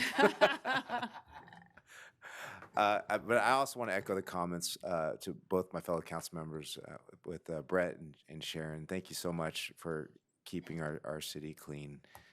Really appreciate your efforts out there. I'm happy to move this forward as well, so I support Councilmember such Hume? recommendation. Oh, sorry. No, fine. You're fine. I can't believe that the only criteria we didn't meet was not issuing a proclamation for Arbor Day. It seems Yeah. like we issue proclamations about For how everything. cool proclamations are. And so that's the one item we didn't check is pretty amazing. But yeah, I happily support this. I too happily support this. Thank you, Sharon and Brett, for all the work that you do, not just for cleaning up Elk Grove, but just being very active participants with so many of our nonprofits and other local efforts. So thank you both for being amazing Elk Grove citizens and residents. We are grateful for your service. You have the direction, so we will move on to our next item, which is 9.3. I'll turn this over to Jason. It's the designation of voting delegates and alternates to the 2022 League of California Cities Annual Conference. Mayor, Vice Mayor, and council members, this is an item that we have that comes up every year. The League's business is happening down in Long Beach, California this year. You have the opportunity to designate delegates and alternates. Even if anyone doesn't have scheduled plans to go down, what we do by the action of selecting delegate and alternates is it reserves us the space in the event that we have to go down for any kind of voting matter that might come up, as the business matters before the league typically don't reach our desks until probably a couple weeks from now. So They're literally over here trying to draw pens to see who's gonna.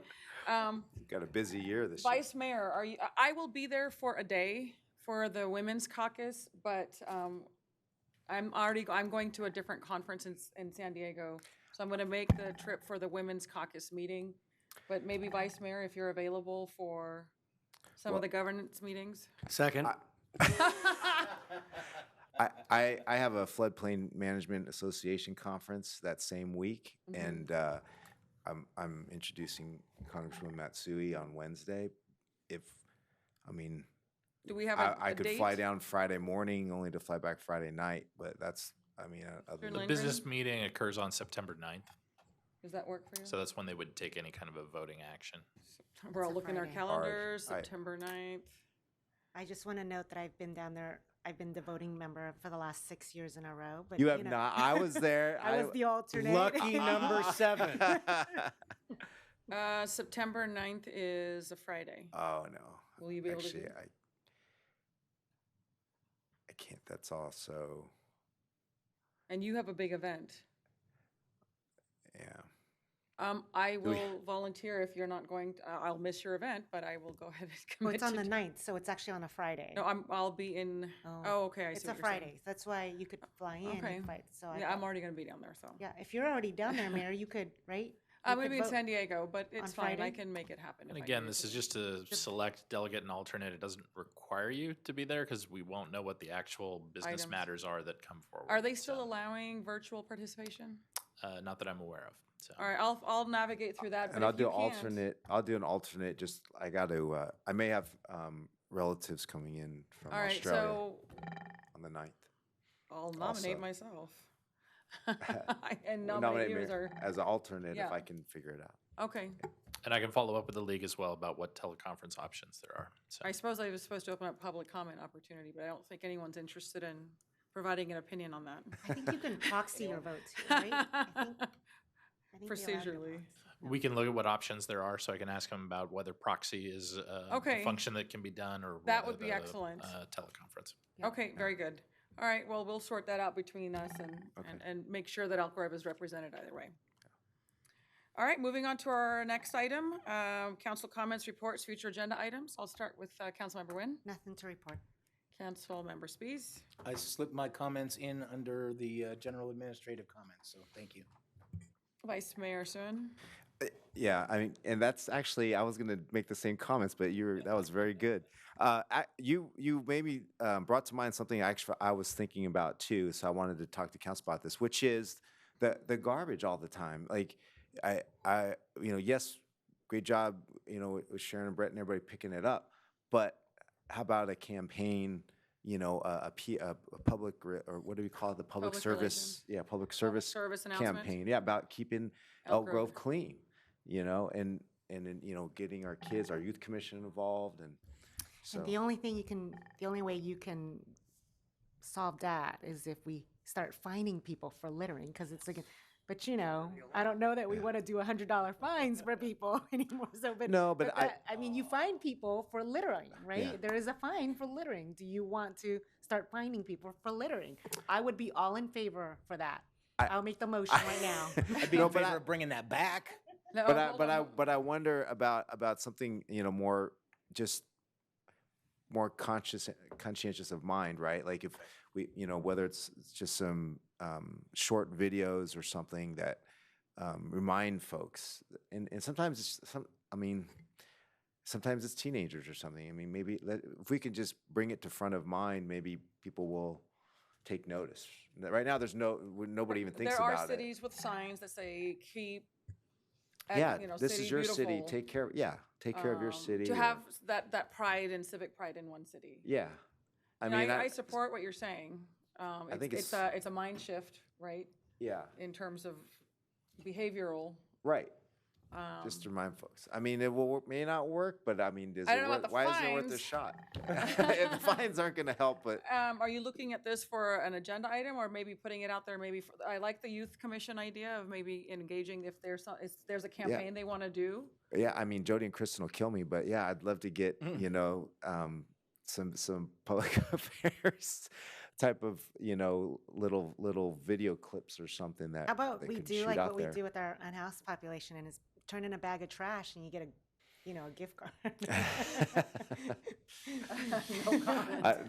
There's a whole study about what do they call it, unintended consequences, and what happened in India about that sort of thing. So probably not a good idea to put a bounty on, because all you gotta do is take the trash can out of your civic pride type of thing you're saying. I like that just outside of all of whatever they're saying.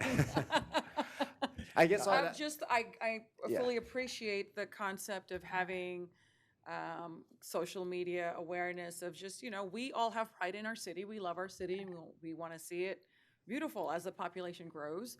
We want to make sure that we're still keeping, we want to keep it clean. So it's really, it's a mindset, it's a shift. Yeah, well, maybe however that we go about that, I don't, I guess I would say, staff could maybe team up with Republic Services, all right, to, develop some So videos Kristen, we're or something. looking at you, See what maybe. it would take. See what it would Is take. there If it would, a campaign we can do to keep Elk Grove beautiful or to ensure that Elk Grove is beautiful? or maybe however. you've seen these things don't work at all. I mean, if that's true, to let me know. But I mean, let's if it's something you can investigate, pretty please. We have Thank at you. least 3 interested parties. I'm interested, yes? Yep. Okay, so some direction there. Is that it, or do you have another? Other brilliant ideas. How long are you here again? I'd just like to point out that this is what happens when we don't have to waive the 10 o'clock rule. No, but speaking of trash, I did get a complaint from a resident about the new green waste is apparently causing leakage of some sort of liquids along the streets. I can forward over the person's address. I've not experienced it in my neighborhood, but apparently all the material isn't making it into the trucks, and the trucks are leaving a little trail as they go to pick things up. So, yeah, exactly. Relative to items, just RT meeting, nothing to report. We had a sanitation district meeting this morning, which the greatest item on there was an update on the Harvest Water Project, which should begin construction in 2023, and water should start flowing down to the South County reclaimed effluent in 2025. And then I'd just like to say that I saw the majority of us at the Barbecue and the Beat on Saturday, and just commend what a great program. This was the first time I've been able to make it out for it, but it felt like a little mini community rally, and I know that people came out, they enjoyed the barbecue. The explorers were out there, they did a great job of kind of helping set up and tear things down, and those are the types of things that I think just make Elk Grove feel special. I was proud to have witnessed it.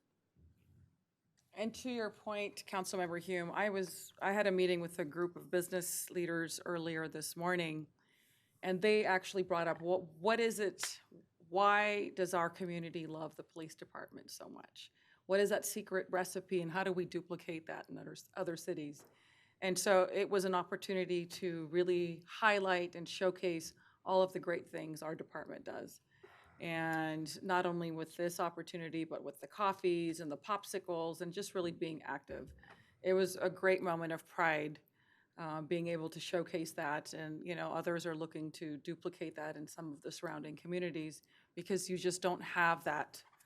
And I know that we're special in that regard, that we do have such a great relationship, starting here with the leaders, with our police department. We value all of the work that you do, and seeing the positive community responses is wonderful. Thank you, Mayor. I will, so today, oh yes, go ahead, and then I'll finish with my final comments. Thank you for your patience. Sorry about that. I did forget an item that I would like for us to consider bringing back. This is not an idea that is new. This is an idea that has been punted around for a long time. I remember 3 chiefs ago, we were talking about this item. I consider Elk Grove to be a special place. It's where I live. It's where I spend most of my time. We have some really good things that are happening in areas of the city, and sometimes it's easy to get excited about the possibility of a new zoo or a new casino that opens or these sorts of things. What we need to do is we need to also start focusing on the edges of our city. And one of the ways that we can do that is to have special entrances. So I think there's 15 major entrances. To keep it short, what I would like to do is to ask you to support bringing back an item that would take a look at the entrances to our city and what sort of monuments or what sort of special vegetation or something like that. I don't want to drive to a solution, but I'd like to see a way for that to happen so that people know when they're coming into Elk Grove. So I'd look for support for that. Yeah. Supportive to get some information on that. Yeah. It's nice when you're coming in to know you're entering into Elk Grove. I love the signage in the rural community, welcome to rural, and so having those unique aspects is inviting, and it does, especially for those who don't live necessarily in the city, right, to know where you are. So I would be supportive of that. Okay. Okay. Thank you. Yes, absolutely. So the only thing that I will say, I'll waive my report. Today, I was alerted yesterday that the United Farm Workers did a march from Delano, and they're going to conclude in Sacramento, and today they arrived in our city. So regardless of where one is on some of the legislative asks, the power of a peaceful, nonviolent protest, a march, in solidarity through blood, sweat, and tears was a powerful thing to witness. I think, I walked about 2.5, 3 miles from the beginning of rural Franklin community to our city limits to welcome them into our city, because this was going to be a stop for them, and then they'll continue their efforts tomorrow. And so just to see a group of people that have been walking in 100+ degrees was just powerful and heartbreaking at the same time. For me, just the 2+ hours was overwhelming, that I felt, that I was going to pass out, and it was difficult. But it's just remarkable, the human spirit, but just to be there to witness something very powerful, a path that was taken in the 1960s for some of the concerns for the farm workers. For me as a Punjabi, farming is in our DNA, and I come from a state in India where farming is the primary. It's the agricultural community that drives the economy there, and so there are natural ties for what we have endured in India most recently, and not getting enough rights, and being able to see that parallel here on what their asks are. And they have been passionate advocates for little things that we take for granted, like heat illness, and making sure that there are safeguards. So all politics aside, just being able to respect democracy in action and being able to witness that today and welcoming them to our city was pretty powerful. And my hat's off to them and what they do, and how they march. But my mentor was Joe Serna Jr., the late mayor of Sacramento, that I had the opportunity to work for him. And that's how I was introduced to the United Farm Workers Movement. So it was just powerful to see the value of what they do, and they do it just to lift their community. And so I just wanted to share that we had this very large group that came through our city, and as the mayor, I wanted to welcome them with open arms. And there was a huge positive response at the park. A lot of Elk Grovians showed up to support, and a lot of the Sikh community actually showed up with a lot of, because of those parallels with the Punjabi farmers, with just provisions, refreshments, and things like that. And it reinforced once again that Elk Grove is truly a community welcome to all. And I just wanted to share that because I bore witness to that this afternoon. Very nice. Yep. So with that, I have nothing else. I will go ahead and adjourn the meeting at 8:21. Thank you, everyone.